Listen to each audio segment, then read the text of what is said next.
Picture this. You are a little girl of 10, sitting in the shaded courtyard of your family's villa in the late Republic era. The morning sun cuts through tall columns, warming the marble beneath your feet. Your dolls are scattered across the stones, as you invent games only a child can imagine. Not far away, your mother hums softly while weaving fine wool, her hands moving with practiced grace. From another corner, you hear your father's deep voice, speaking in low tones with visiting merchants about grain shipments and debts.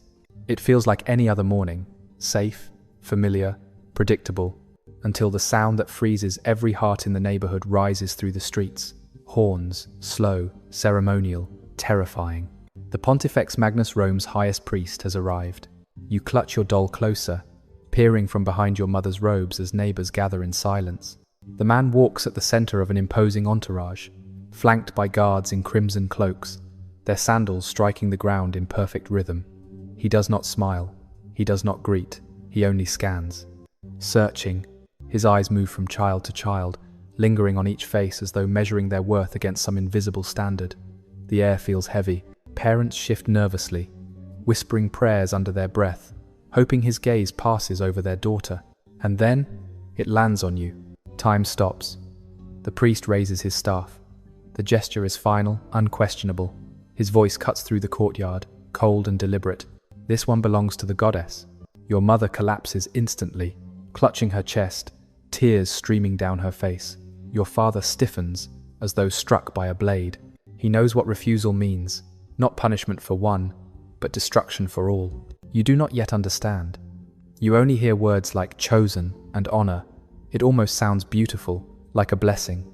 You do not realize that your childhood has just ended. What feels like divine selection is in truth a life sentence.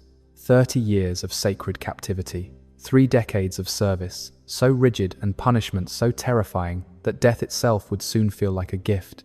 Before we plunge into the punishments that awaited these so-called servants of the goddess, let me pause. If you want more dark truths hidden beneath the polished surface of history, don't forget to subscribe and share your thoughts below. I'd love to know where you're listening from. It always amazes me how these forgotten tales connect us across time and place. Today, we peel back the veil on one of Rome's most disturbing institutions, the world of the Vestal Virgins, and the punishments Rome devised for their slightest failures. What you'll hear was never taught in classrooms. It was too ugly, too cruel.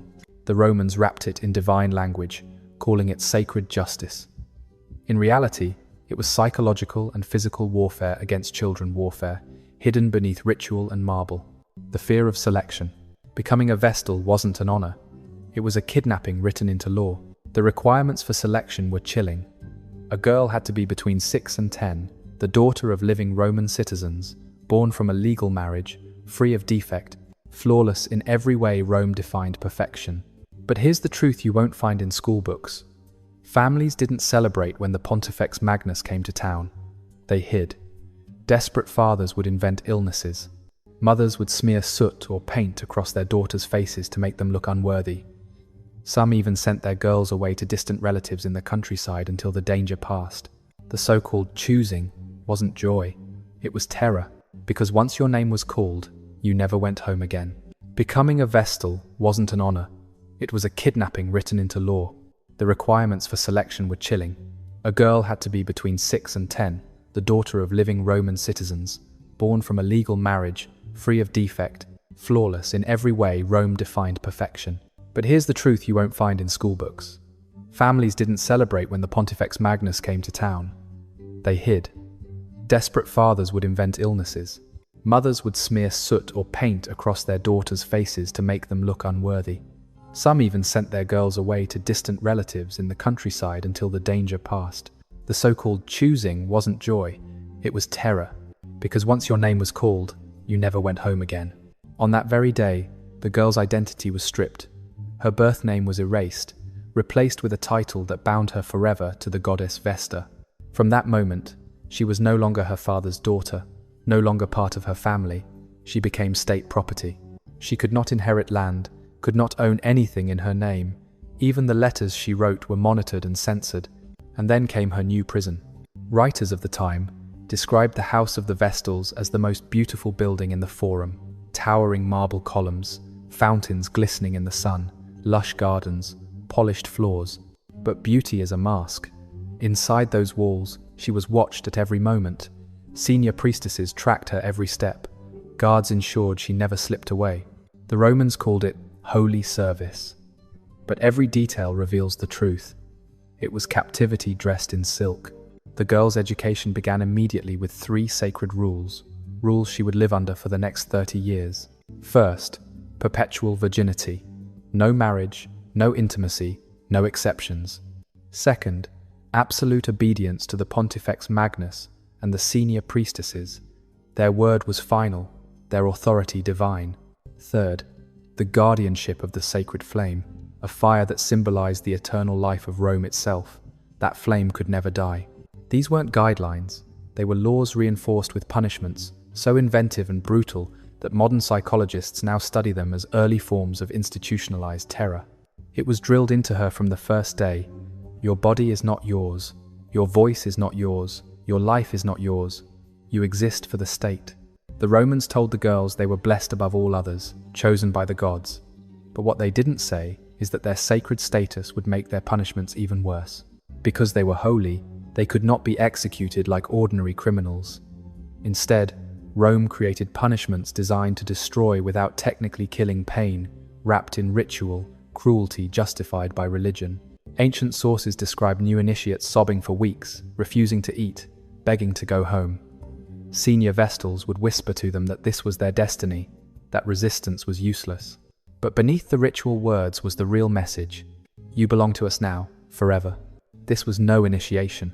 It was psychological warfare. The first lesson every chosen girl learned was simple but terrifying. The sacred fire must never go out. That flame, flickering inside the temple, was said to represent Rome's very soul. If it died, then so too, they believed, would the empire's favor with the gods. It was an impossible weight to place on the shoulders of a child. One stray gust of wind, one slip of attention, even the tiniest accident could spark disaster. And when disaster struck, the search for blame began. The Pontifex Magnus would descend into the house of the Vestals, his face carved in stone, his voice low and deliberate. Each girl was questioned alone.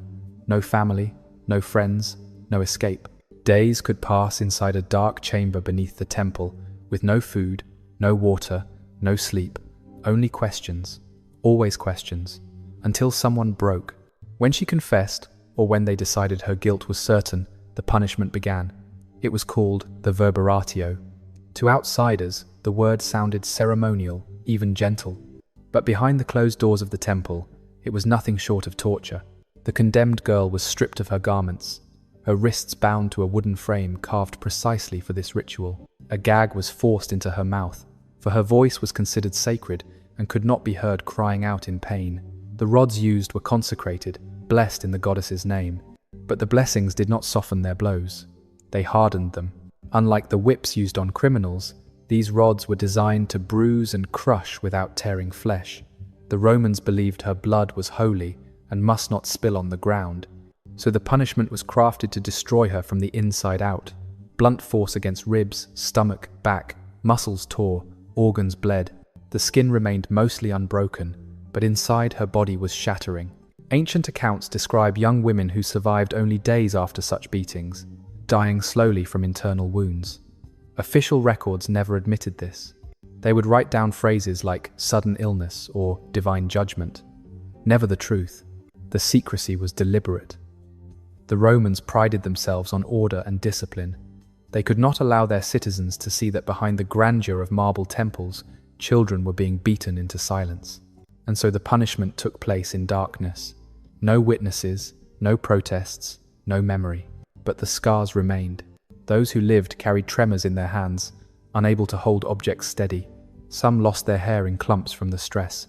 Others aged so rapidly that girls once radiant in youth looked decades older after a single punishment. The fear of the flame never left them. Even when it burned strong, they lay awake at night, listening for the faintest crackle that might signal trouble. Their dreams filled with visions of fire dying, of rods striking, of the Pontifex's cold eyes. Modern scholars would call it trauma, but to Rome it was control, and it worked. Each punishment was a reminder. Mistakes, even imagined ones, would never go unpunished. The flame could die for reasons entirely beyond their control. A draught of air, damp wood, deliberate sabotage. None of it mattered. The blame always fell on the girls.